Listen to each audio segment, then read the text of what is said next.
Back again for the next part. And what I'm going to do is I'm going to be making the second one of these waterfall bits. I haven't attached it to the book because I haven't done the covers yet, and I want to get the covers sorted out before I put this on, because this will then hide all the gubbins from me putting the bits on the covers. So this is the Folio album so far, and this will be going here, and I'm going to have one exactly the same on the left, on this side. So I'll be doing the one on the left, and then sorting out everything else. So what I have is my pattern paper to go on the inside. If you wanted to use plain, that's fine. You want to do it completely different to me, that's fine too. And this is 5 and 5/8 of an inch by 8 inches. And I have marked, I've inked the edges with the faded jeans, faded jeans, and all I've done is I've marked the centre with a pencil on both sides. No, I haven't done that side. Let's get this side marked.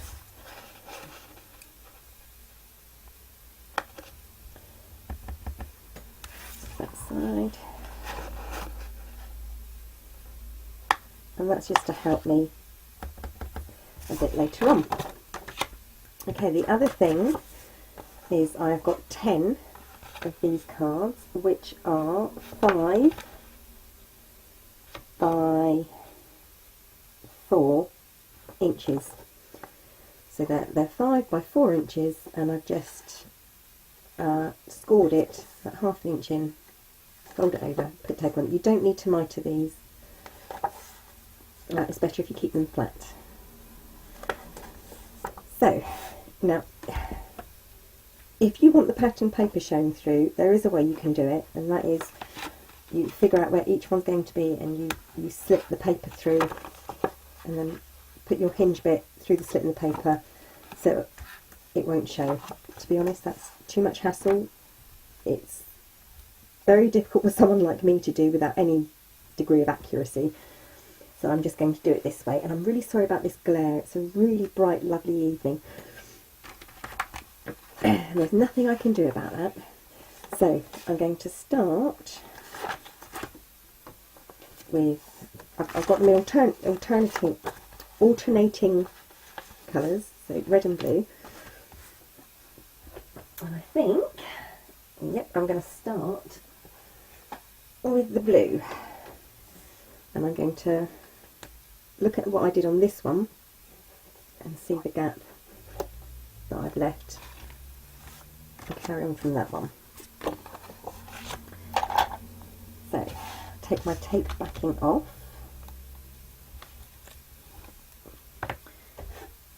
and because I really do need this to be accurate and straight first time, I'm going to add a bit of glue on it so that I can adjust it quickly if I need to.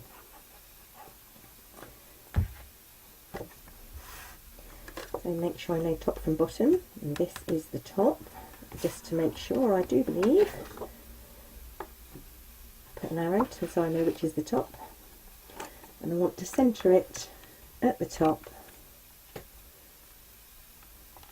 side to side, and with that tiny gap at the top.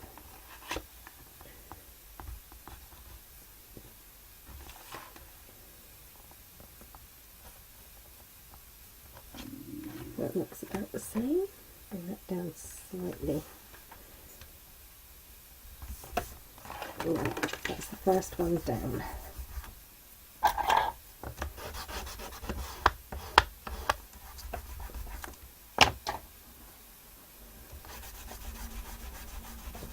this is a dry baby wipe. I don't know who it was. It was someone on YouTube was working with white glue, and they said that if you use a dry baby wipe, it gets the glue off better than if you use a damp baby wipe or just water. So that's the tip. I don't know where it came from, but if I do find out, I'll let you know.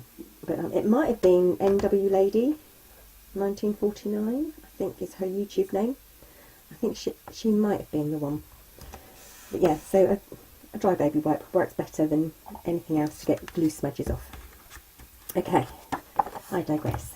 Next is a yellow one. Bit of glue, and I won't film this completely because it will be repetitive and boring, and once again teaching your grandmother to suck eggs, because you all know how to do this, I suspect. Right, so I want to line it up with the bottom of this one. Now I don't mind it if I cover up a little bit of the gusset here, as long as it's all even, laying flat. So I've butted up against this side, but on this side I've gone over ever so slightly. Don't know if you can see that there. No, probably not. So, and it won't show.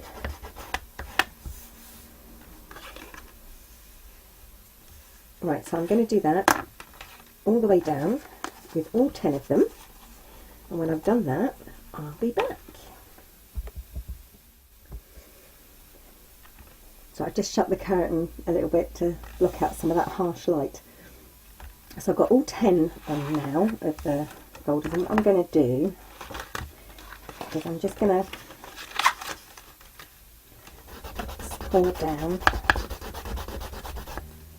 make them flat. I use a scrap piece of paper to do it, simply so because it's not a real bone folder, it's plastic, and sometimes it will leave a mark.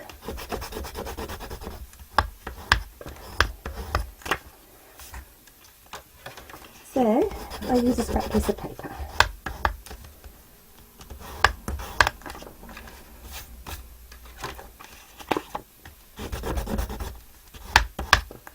See, and as I'm really scoring it down, burnishing it, wow, it's laying a lot flatter.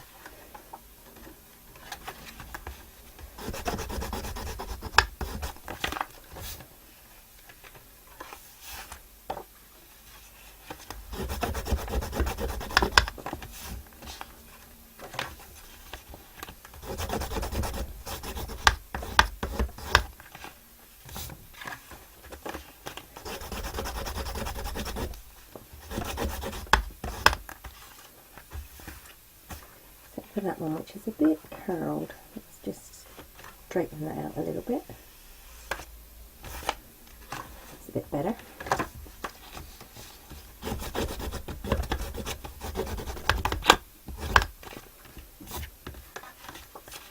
And last but not least,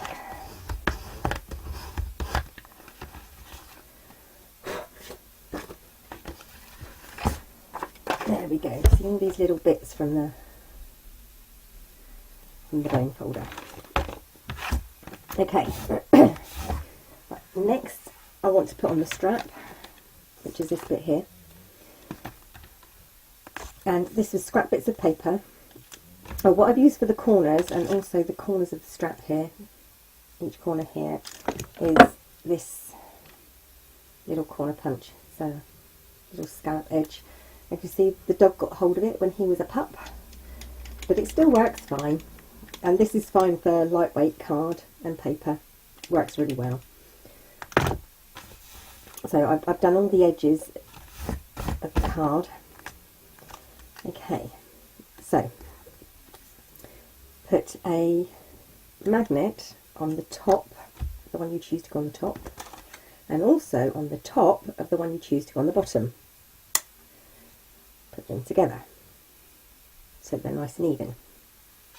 And then measure how far up and down you need to score it.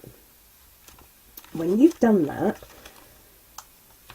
score a second line 1/8 of an inch away from this end towards the hinge end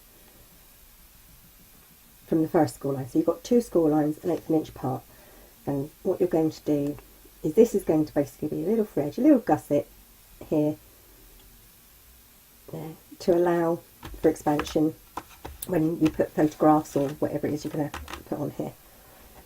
So that's all that is. And then when you apply it, you want a little bit of tape.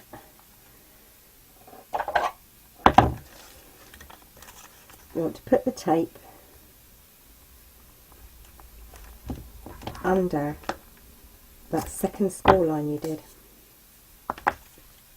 So you've got the first score line here, and then you've got the second score line here, and then the tape. And this is the the closure end, and this is the bit that's going to be hidden. So do that to both of mine. Before you stick it down and everything else, I would advise, if you want decorative paper, to get that sorted out and measured up first. I mean, if you don't want decorative paper, you could just stick like a small bit of paper over this magnet, and then perhaps a flower or something on top of this magnet, which is the top one. I think. No, that's the bottom one. That's the bottom one. This is the top one. Make sure I've got it the same as that one. Yeah, I'm just measuring up against this one to make sure the flap's the same, because they're going to be opposite each other. I don't want them to look odd, I want them to look almost the same. So let's get this top one on first. Where's my pokey tool? There's my pokey tool.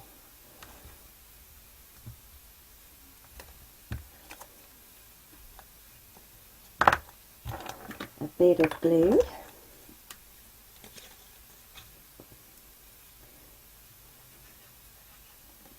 And here's where the pencil lines come in. So you can eyeball it, unless you want to do a nice little line there, that's fine. You want to go up to that score line. So the second score line is down here, up to that top score line, and just fold that over.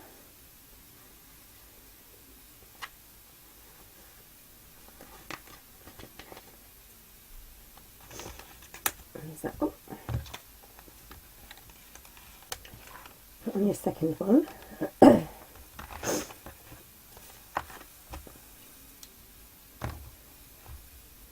Remove the tape backing. Now when you do this one,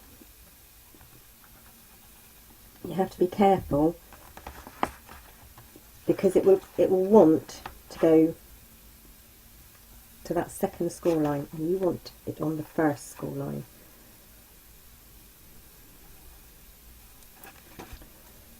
That looks about even. Oops, a daisy, it flipped off.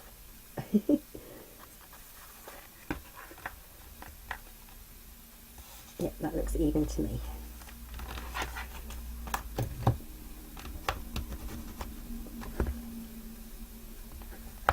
Well, that does not want to stick down.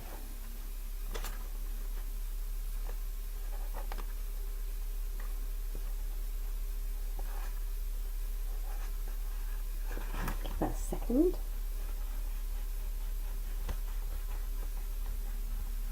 Right, okay. Now all I've got to do is put the decorative papers, which I've already cut, on top of here, and then to cover up that magnet on that one as well. Easy peasy. So, tape.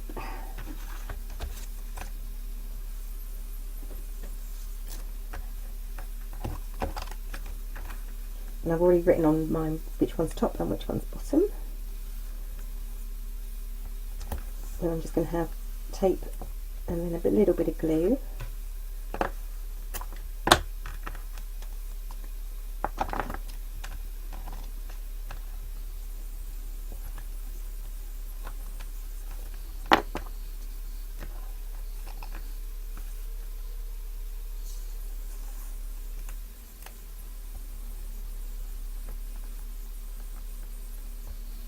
would have my hands were doing as they were told, but like I said, they're a bit swollen today, so.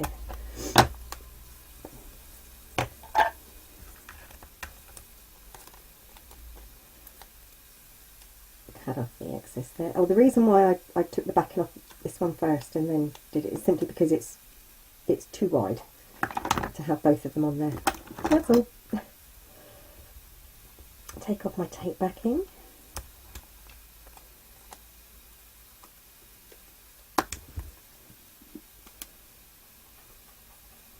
A little bit of glue.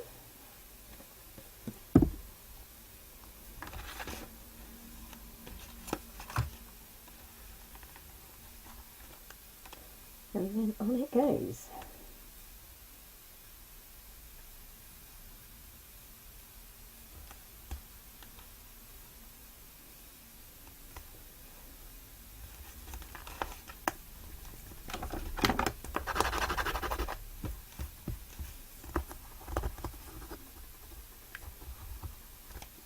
Just around that magnet a bit.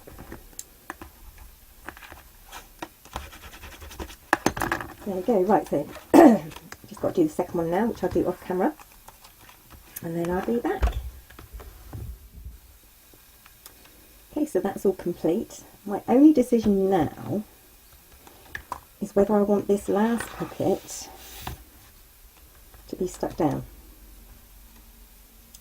because I don't like this bit showing here. I suppose what I could have done was slit the back here and tucked it in so it didn't show. I just don't like this bit here, so I might put a bead of glue along the bottom here, glue this last pocket down, but leave it as like a belly band pocket. I shall think about that. I'll just rub out those pencil marks.